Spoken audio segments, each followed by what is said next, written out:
Hello and welcome to Module 6 for ECI 416. This module will focus on low incidence disabilities. I hope that everyone is doing well. So our mini lecture goals for this module include a quick review of Module 5, a discussion of low incidence disabilities, and a quick wrap up with a review of your upcoming assignments. So in our previous module, Module 5, we talked about the include strategy and how you might use the include strategy in your classrooms. So I'd like for you to pause here and answer a few questions about how you would include in your classroom. All right, now that we've reviewed that and you have some ideas about the importance of include, what it means, and how you can use the include strategy in your classroom, I want you to keep those in mind as we go throughout this lecture so that you can sort of brainstorm opportunities, methods, strategies, teaching instructions, etc. for supporting students with low incidence disabilities. So what are low incidence disabilities? These are a group or a category of disabilities in which students represent a little less than 20% of all, mumbled up there. Students with low incidence disabilities make up a little less than 20% of all students with disabilities. So in the United States, there are about 13% of the public school population of students who have disabilities. And of that 13%, about 20% of them have low incidence disabilities. Typically, these students have received some type of special education service pretty early on. So many of them started out in early intervention. So that happens from birth to 3.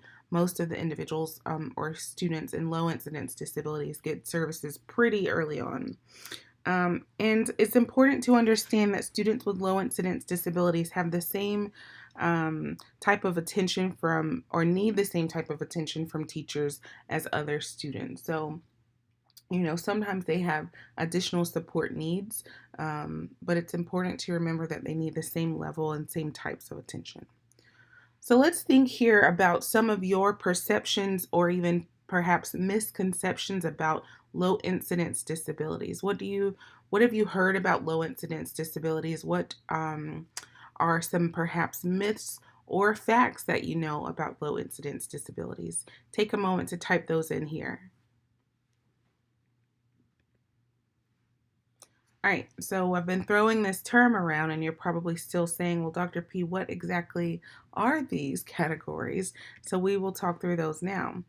Technically, the Individuals with Disabilities Education Act identifies these categories of low incidence disabilities. So they recognize autism, deaf blindness, developmental delay, hearing impairment, intellectual disability, multiple disabilities, orthopedic impairment, other health impairment, traumatic brain injury, and visual impairment, all as low incidence disabilities. So 10 of the 13 or 14 categories, depending on if you're including developmental delay, are considered low incidence disabilities. So we'll walk through these for throughout this lecture. So the first one, and I don't know if it's okay to choose a favorite disability, but as you know, my research and my most of my work really focuses on autism. So I tend to always give examples of students with autism, and that's always like my go-to, just because that's where my brain goes most often, because I support children specifically with autism spectrum disorder. So this is sort of my baby, maybe not my favorite, but my baby. So anyways, autism spectrum disorder is a disorder that has lots of diversity in terms of the characteristics and how it's comprised and what it looks like. So we know that the rates have been rising in recent decades. Part of that is due to better diagnosis, right? So part of that is due to the fact that some doctors have gotten better at being able to identify, screen for, and diagnose autism spectrum disorder. So a few years back, we saw it to be one in maybe every 128 students, one in every 128 children, and then it was one in 84, and then it was one in 72, and then it was one in 68. Today, the rate of autism or the prevalence of autism is one in every 59 children. We'll talk a little bit later about what that looks like in terms of low incidence or not. But our current prevalence is one in every 59 children. Autism affects more boys than girls, and we think that has something to do um, with our genetics and biological makeup related to gender. And so we see it more often in boys at about 1 in 54, um, compared to girls at 1 in 48 or so. Um, and then it's important to know that autism often occurs with other disorders. So you might see that children with autism or adults with autism have accompanying attention deficit hyperactivity disorder, or perhaps obsessive compulsive disorder, or some sort of mental health disorder such as anxiety. Another, what we call comorbid disability, is intellectual disability. So there are some individuals who have autism who are brilliant and what we consider savants in some cases, and might be gifted learners. And then we also have some individuals with autism who have some cognitive delays or intellectual disability.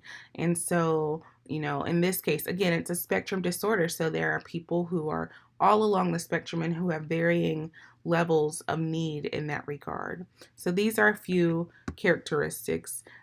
So what really is autism, right? There are three sort of primary characteristics. One of those is the difficulty in being able to build and maintain and engage in social relationships. And I want to point out that all of these are generalized sort of characteristics to help you paint a picture of what it might look like. These are not to be applied to every single person. This does not mean that every single person you meet who has autism will not be able to or will struggle with social relationships. In some cases, individuals with autism might have difficulty um, with social relationships or communication. They might not necessarily seek social interactions. They might prefer to be alone or have preferred people that they engage with. And they may struggle with making eye contact, or might have what we call a flat affect, meaning there is limited facial expression or communication in a nonverbal way. Communication is another core characteristic of autism, and we often see that children with autism have delayed language development. So, in many cases, one of the cornerstone markers where we start to see that children have autism, and where it's often sort of the impetus for the diagnosis, is when they regress. So, you might have a young child who started babbling, they've picked up a few words, they're communicating, and then boom, all of a sudden they regress and they're not making eye contact anymore. They're not saying mama or dada. They're not saying toy. They're not requesting for food. The words, the language, the development that they had gained is actually going in reverse. And that's a key marker that we see in the diagnosis of autism.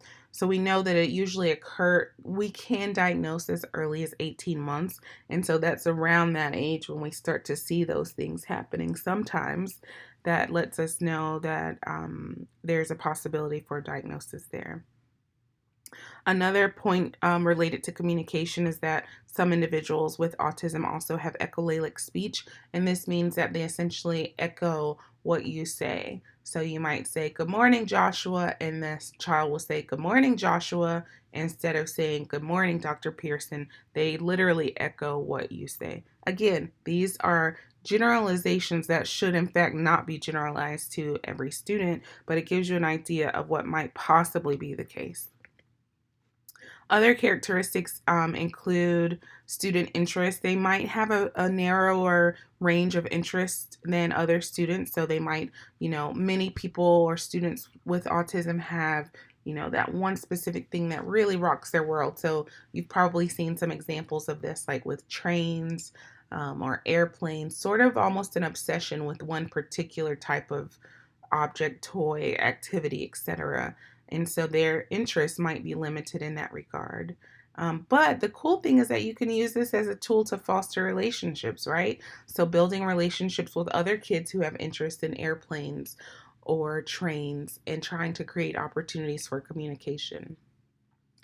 Students with autism might also, exhibit a great deal of stress. They typically have sort of a low threshold for how to manage stress and how to process that. And so it might actually result in what we call stereotypic behaviors. And so stereotypic are those classic autistic behaviors in the way that we describe them. That means they may have some flapping, what we call hand flapping, or stimming, where you see them perhaps rocking or sort of like writing letters in the air, or perhaps what we call scripting, which is literally reciting. Sometimes it's reciting a script from a movie or a play, or repeating words from a book, etc. So these are ways that individuals with autism often process the stress that they experience in the world. So it's important to try to put yourself in a person's shoes who has autism and think about how they manage stress. So I'll pause in a moment to give us a chance to do that. And then finally, um, stress affects how students respond to different situations with either aggressive or disruptive behavior.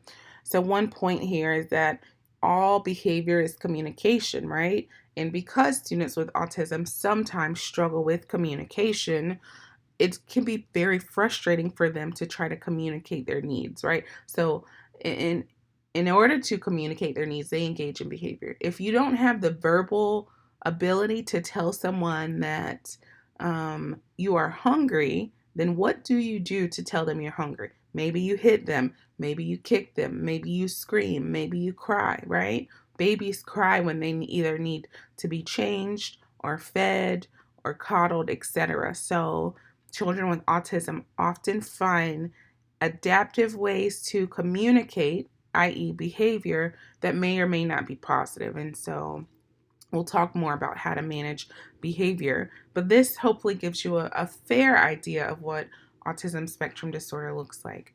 So, I want to take a moment here to have you take a look at this video or this video clip. So, Atypical is a series that started on Netflix. And honestly, I haven't heard much more about whether it's coming back.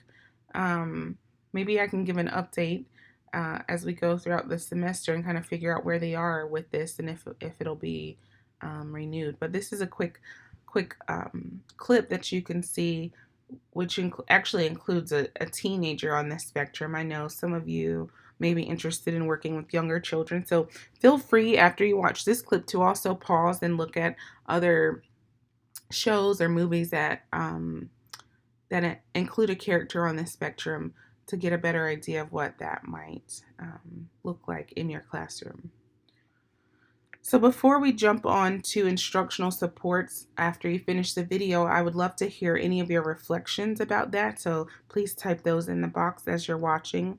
And then also, just to pause here, I would love for you to jot down any additional questions you have or any concerns, any sort of apprehension specific to teaching a student with autism, because we hear lots of buzz around autism spectrum disorder, but also a lot of sort of murkiness around what it actually is and how we support learners on the spectrum. So please type any questions or concerns you have about supporting or teaching students with autism.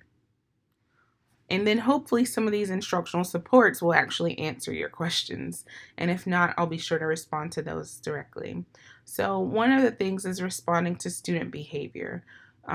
Many students with autism like to have some structure. And so if you're able to create a structured and predictable environment, such as a calendar or a schedule, kind of prepping them each morning, letting them know that Mrs. Smith is not here for music today, so we're going to have some free time and centers instead, right? Letting them know a change is coming. It's like when you're driving and you see that sign that says curve ahead, like if it's one of those deep curves and it has the caution signs and slow down, etc., right? Let them know that that change is coming. Having clear procedures and routines, that's kind of tying it together. Um, you might need time to be, the students might need time to be and work alone. So building that in as an option is a great strategy as well, specifically when you're dealing with particular behaviors. Another instructional support is creating opportunities for social interactions. So, learning how to understand your students' behavior is probably the greatest and most important strategy. So, once you understand their behavior, then you can teach them skills that will help them better communicate and engage in social activities more appropriately. But you need to learn the purpose of a behavior, or what we call the function of a behavior, so that you can better understand what it is that they are, in fact, trying to communicate. And then, in terms of communicating with students on the spectrum, you might find that some use verbal language, right? They speak, and that others might use alternative devices like alternative communication. So it might be what we call a Dynavox, or some use iPads. These are different devices that you might see that children with autism and perhaps other disabilities use to communicate if they aren't able to use verbal speech. And then there are other materials and devices that some students might use. You might see some who wear headphones to block out some of the noise. You might see some students use hand grips if they struggle with fine motor skills and manual dexterity. You might see some students wearing weighted vests or sitting on sensory cushions, etc. There are many sorts of supports that many individuals with autism use to help them navigate the world. And so keeping those things in mind is important for you as a teacher to make sure that they have those supports available to them. Okay. So we're going to move on to students with moderate to severe intellectual disability. Students in this category have learning needs, and essentially they have cognitive levels or cognitive needs that are reflected in IQ scores less than 55. So in this category, these individuals have a need for ongoing support throughout their lives. The amount of information that they can learn is limited, and it's often hard for me to describe this, partly because I don't like using deficit language. um,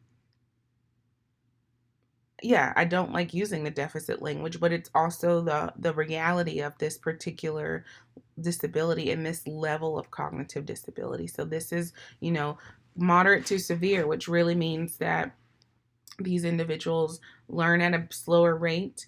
The amount of information that they are capable of learning can perhaps be limited, and that they usually need many essential skills beyond academics. So, like learning how to brush their teeth, learning how to make a sandwich, learning how to take the bus. Those are things that are beyond academic skills that students with moderate to severe intellectual disabilities might be learning how to do, functional life skills to be able to build their independence as they age. And they often need direct instruction in social skills. So how do you communicate and engage with other people? So another characteristic is related to the maintenance of learned skills. So it's important to use multiple modes of instruction for individuals with moderate to severe intellectual disability. And this is not limited to them, but it's one strategy that is supportive. So you might print something on cards. You might have to say it aloud. You might show multiple pictures, etc. And you have to remember that for many individuals with moderate to severe intellectual disability, that generalized learning is difficult. So, for example, we might teach multiplication in the classroom. We use a few worksheets, and we practice with manipulatives, and then your students go to PE and in some way they have to do multiplication, right? Let's say you want them to um, split into groups and you want to get a total number. Everyone's supposed to do X number of jumping jacks, and then the group, you want to find out how many jumping jacks you all did. So if there's 6 people in the group, you each did 20 jumping jacks. So what's 20 times 6? Blah, blah, blah. For individuals with intellectual disability, especially moderate to severe, translating or transferring the multiplication knowledge that they gained in the classroom on those worksheets with the manipulatives may be disjointed or disconnected from the ability to do so in a new context, such as in PE. For other students, they are often able to make that connection, but this might be a harder connection to make, for students with intellectual disability, moderate to severe. So let's pause here to visit a moderate to severe classroom. And then once you watch this clip, or as you watch the clip, feel free to leave comments or questions related to the video. And then here, I'd like for you to pause and think. So based on the video, were there any opportunities for more inclusive instruction? What was unique to the self-contained setting that might be challenging in a general education setting? And then what did you notice about the instruction? What about managing behavior? And what about professional collaboration? So think and share here, and then we'll move along. So what are some instructional supports for students with moderate to severe intellectual disability? One thing is to match your expectations to instruction, right? So if the goals and objectives from the IEP are related to grade level competencies, then your instruction needs to match the goals that you're trying to reach for them, okay? You want to include I always say that, you want to use the include strategy. So think about how you might differentiate. How might you engage in universal design, right? What are some of the strategies? How do you collect data? How can you best support these learners and provide them the greatest opportunity for success in your classroom? Okay. You also want to enlist natural support systems. So this would include the students' peers, their parents, other volunteers who come into the classroom, the paraprofessional or paraprofessionals who work in your classroom.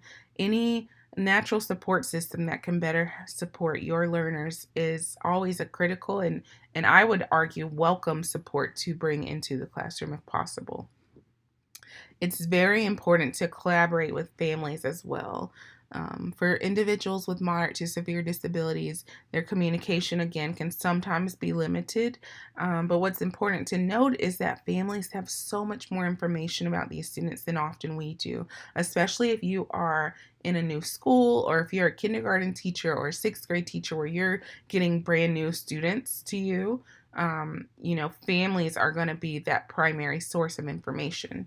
When you're still in the same school and your students are just moving up a grade level, you're often able to kind of get the scoop from previous teachers. But during those transition years, it's incredibly important to reach out to families. It's incredibly important to reach out to families at all levels, but I'm making a point to highlight the importance of learning from families, particularly in contexts where you have little to no knowledge about your student. And then finally, using assistive technology to support them. So, if a student needs a assistive device for writing, for reading, perhaps they listen to a read aloud.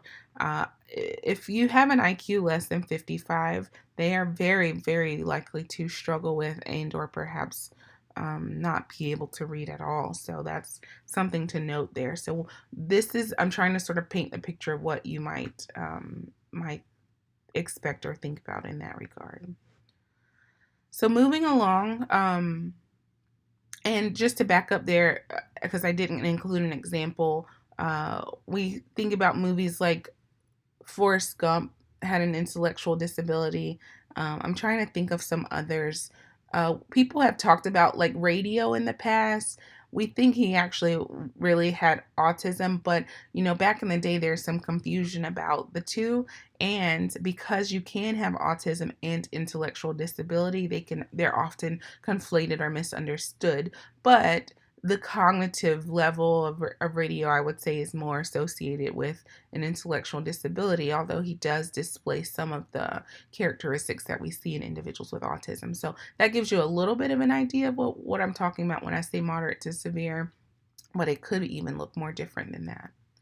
So, moving on to multiple disabilities, I don't want to take up too much time here. Multiple disabilities are considered a distinct group in IDEA, and this is where many individuals either have or often have an intellectual disability and a physical or sensory impairment. So, this is where you might have ID mild, right? A mild intellectual disability, and you have a physical disability that requires a wheelchair. So those are multiple disabilities. And then the number of providers and pieces of equipment can sometimes be distracting. It might be a student who has cerebral palsy, who has a motorized chair, who has a talker, who has a one-on-one aide who supports them, and they might have, significant needs and significant supports that can sometimes be distracting. However, that means in no way that that student shouldn't be included and is not invited into, the general education classroom. They should all be a part of your school and of your classroom.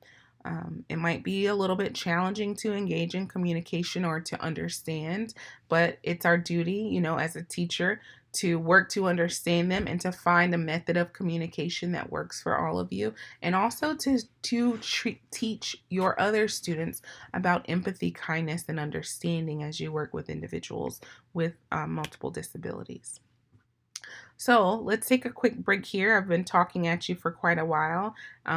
If you happen to think of any additional questions, I know I'm talking pretty quickly through these. If you think of any questions on your break and you're like, hey, Dr. P, I want to talk a little bit more about that or learn a little bit more about this, type those in the box here and I will try to address those in our next lecture before we move on to the new information. Okay? So, visual impairments. This is another category of low incidence disability. So, individuals with visual impairments are typically partially sighted. They have some useful vision, but they, obviously struggle with their vision. So they can see some things, but not as clearly as they would if they didn't have a visual impairment. So blind refers to little or no useful vision. So this is a little bit different from a visual being partially sighted, obviously. And then it's important too to understand that most people with vision impairments or visual impairments have the same range of intellectual disability of other students. If they did not, then they would be categorized as having multiple disabilities. So if a student had a severe intellectual disability and they were blind, then that would be multiple disabilities. If a student has a visual impairment alone, that has no bearing on their intellectual capacity or cognitive capacity.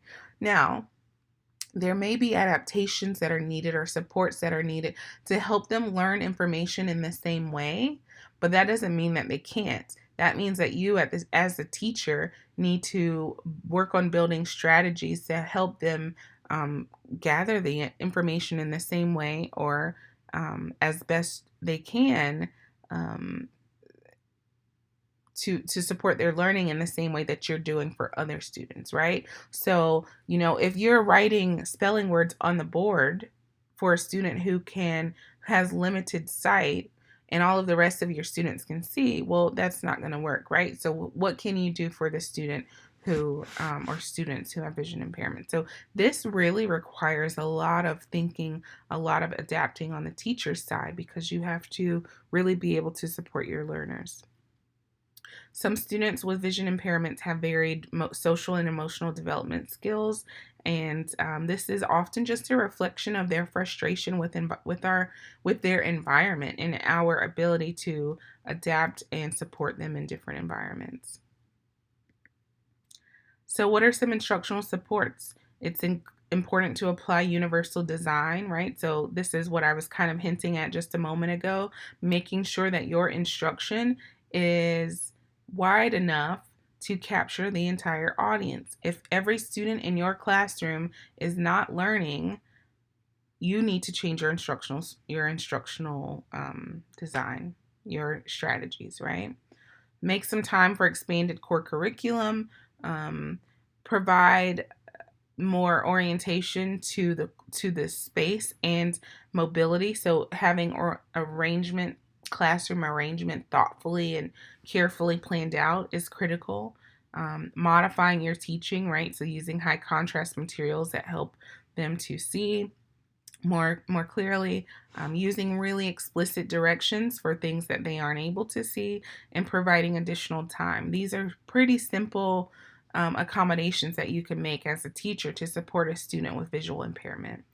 And then finally, using tools and equipment to help facilitate learning. So things like magnifying lens, having an extra light, sometimes using a speech synthesizer, or perhaps a slate that they write on and a stylus to help with writing and communicating might also be some tools.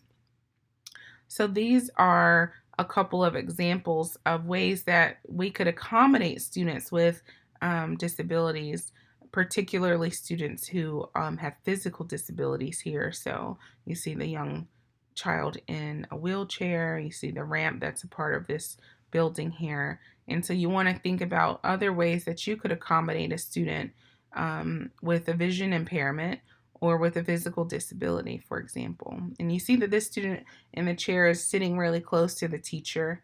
And so you want to think about that.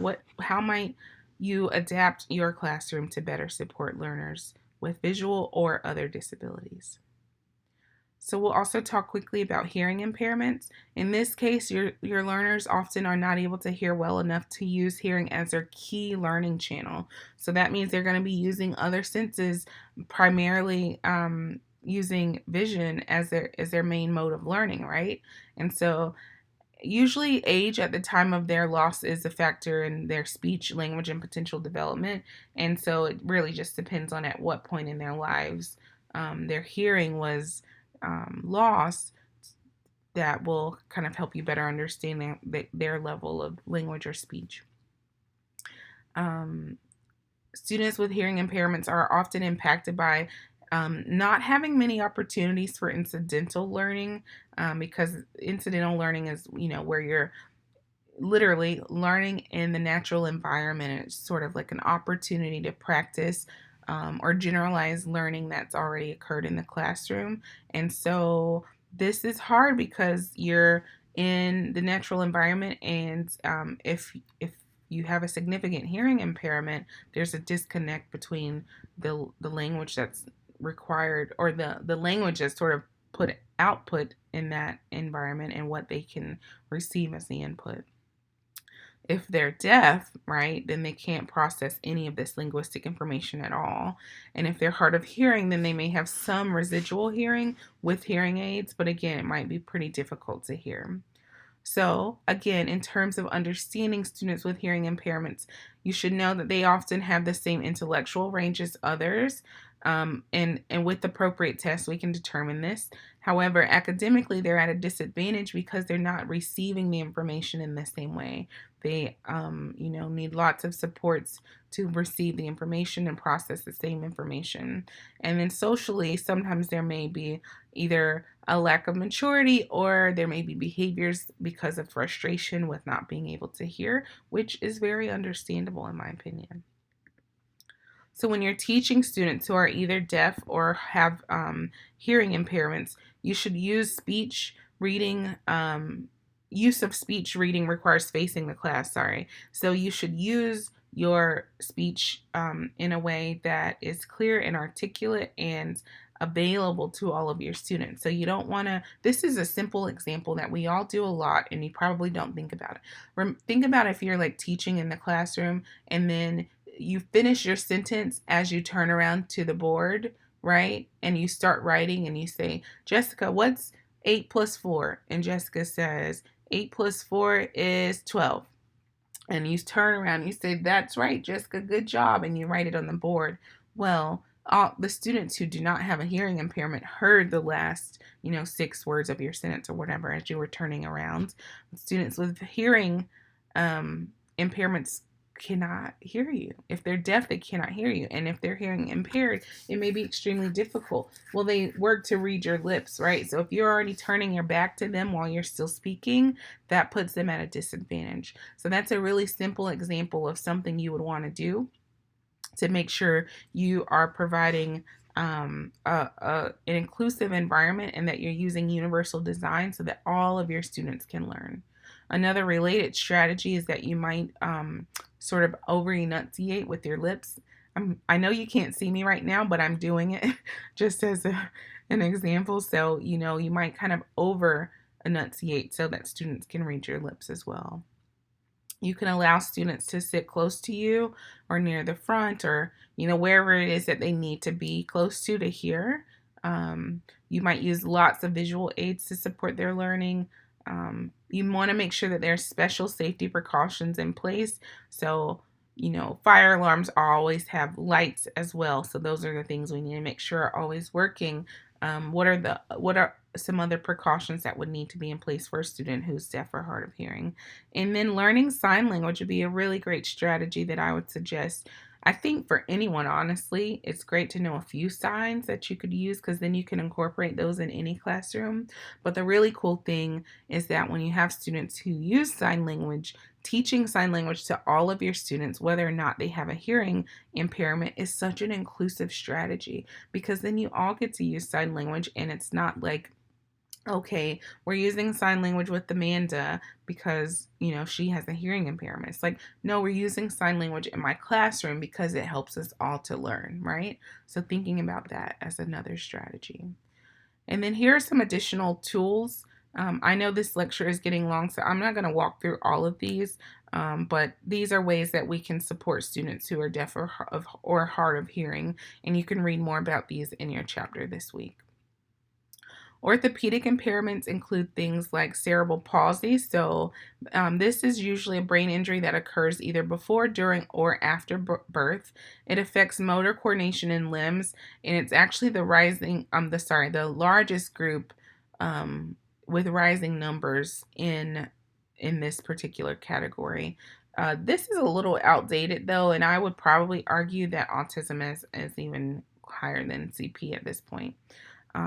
There's a full range in terms of intellectual and academic ability. So some individuals with CP are, really bright students, perhaps gifted learners, and then there may be students who really struggle academically and with cognitive tasks. So it's again another range there.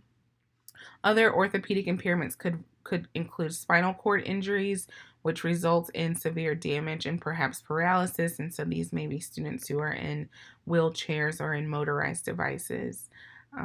So for students with orthopedic impairments, you have lots of adaptations in the physical environment that is necessary to make it accessible for them. You also need to accommodate personal needs, so they might need support with toileting, for example, hand washing, eating their lunch, etc. And then being aware of their range of intellectual ability. So to what extent are these students able to learn and understand in the general education classroom, right? And then how can you provide a more inclusive setting for them? Other health impairments are seizure disorders like epilepsy, sickle cell disease, asthma, or allergies, which sounds very simple, but many of you may know how critical and sometimes, unfortunately, deadly asthma attacks can be. And so this is considered a other health impairment that we acknowledge. And then there might be other health impairments like hemophilia or juvenile diabetes, cystic fibrosis, AIDS, cancers, other types of diseases that individuals might have, that young children or students might have. And so we recognize those if they have sort of an other health impairment that has a significant impact on their ability to learn, and it's recognized as an other health impairment, then we support learners in that way through this category. So, some instructional supports might be to find and assist them with their most difficult problems. You also want to provide materials about others who have similar disorders. So, letting them know, hey, this person, maybe there's a famous person who has a similar thing, and it's not this is how they learn to navigate, or this is a strategy that they use that was really cool. And in the event of life-threatening illness, sometimes we have to consider death education curriculum. Those of you in this course in 416 are more likely than not going to be going into the general education classroom. Maybe I will be able to kind of recruit a few of you to come into special ed in the future, but I imagine that if you're taking this course, it's because you're planning to be a gen ed teacher, and so you likely will not have to deal too much with like really significant levels of disability, or perhaps multiple disabilities, etc. And so this information is information for you to know and understand the disability categories, but you likely will not be teaching many students who have low incidence disabilities. That's just really the reality of it in our in the United States. Our ability to be truly inclusive of all learners with all disabilities is not really there yet. And so I don't think that, I don't agree with that, but I also think that's the reality. So my point is, don't freak out because you likely won't be teaching many of these students anyways. That's really what I'm saying here. With the exception of students with autism that we talked about at the beginning, um, I'd be surprised if you, as a general education teacher, were responsible for many students with low incidence disabilities.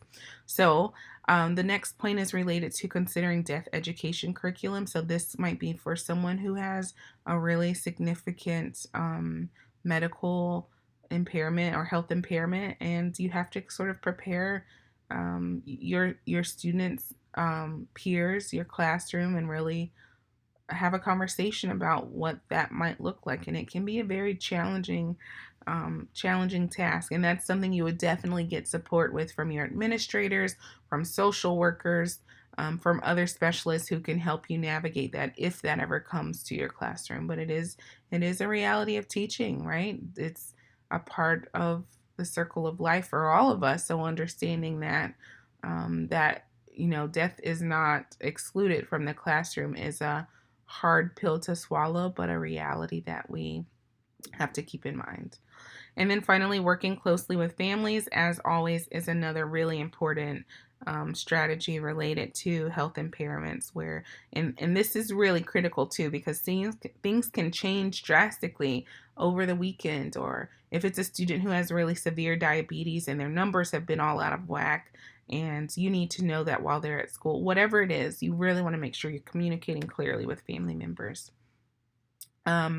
So this is another sort of reality TV example here of another health impairment, or I'm sorry, other health impairment.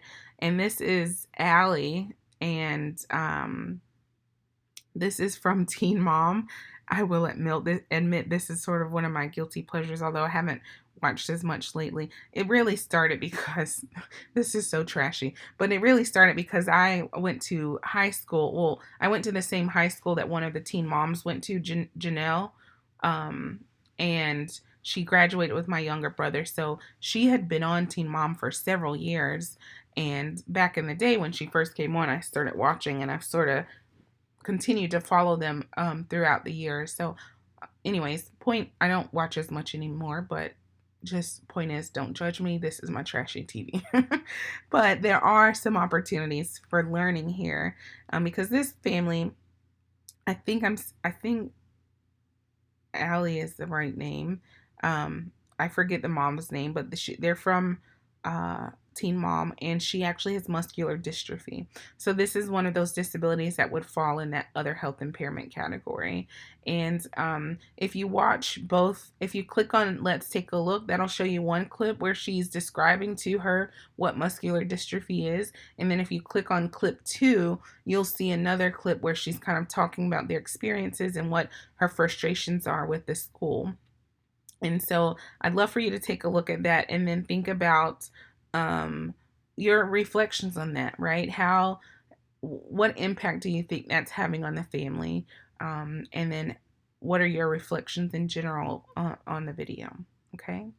And then here I just wanted to throw in, I think you've probably seen a common theme across this lecture around family, right? Having family be involved in learning from them and engaging in family-centered practices. So think about how you can use family-centered practices in your teaching and in your classroom, and how can family-centered practices better support you as a teacher, and how can family-centered practices help you to strengthen your pedagogy, right? How can it help you build stronger instructional methods in your classroom?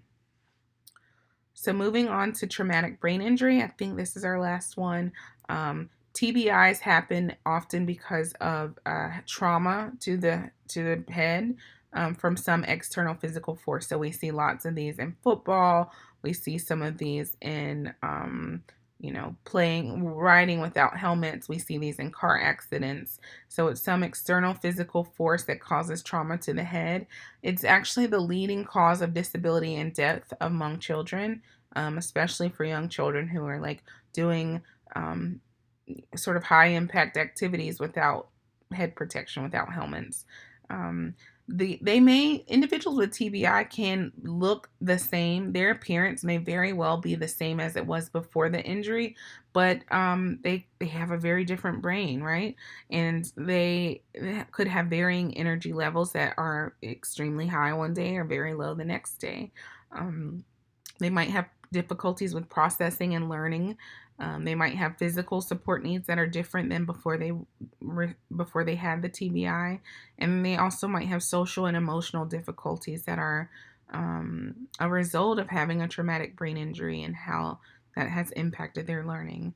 And then finally, families of individuals with TBI really struggle too, because literally one day, they're functioning as they always have, and the next day that is drastically different. And so it's important to be understanding of that and the impact that something so sudden has on both the individual, both your student and their family members. And again, even for you as a teacher, thinking about how do you adapt to what that is like. You have a student a month ago who was capable of learning in these ways, and now you have to completely restructure how you teach them. It's the same student, they still look the same, but now they learn completely different. And so that's a little bit harder, I think, than a student who comes in with a specific level of need that's consistent, right? And you don't necessarily have to all of a sudden change and adapt. So these are just some examples, some comparisons between a healthy brain and a brain with TBI, and how each part of the brain is affected by the TBI. So I'll let you read through those. I won't talk through all of that. And then finally, some supports for students with traumatic brain injury, making a plan, accommodating their physical needs, providing some structure, being aware of any changes in academic expectations, and then providing some social and emotional support and behavioral support to address any issues that may arise. And again, a lot of this is out of that frustration coming back to this space and not being able to learn the same. Is really frustrating. And so you want to be able to have a plan in place to address any of those needs. So my next sort of TV example here is, The Fosters. I almost lost the name. So here is an example of another show I really like. And I think The Fosters itself was canceled, but there's like a spinoff, and I forget the name of that one. But it still has many of the same characters from this show. So take a look at this clip and see what you think about his experience with TBI and how his mom talks to him and is working with him. So I believe these are, again, two separate clips. So if you click on Let's Take a Look, you'll watch one, and then clip 2 will show you a little bit more. And then again, I'd love to hear any of your reflections or thoughts as you're watching, or any questions that you have related to the video. All right, so that was our last category of low incidence disabilities. I know that was a lot of information, and this is a long lecture. I hope you made it through. So we're going to wrap up here. Your reading for this week is Brenda and Bursick, Chapter 6. Your assignment is to submit your weekly reflection due by Sunday at 11:59 p.m. And then some upcoming reminders. You have your immersion week that's coming up soon, and then also your disability investigation that's coming up soon. So please see the syllabus for specific dates on those. And other than that, I think we're good to go. So I hope you have a wonderful week. Thank you.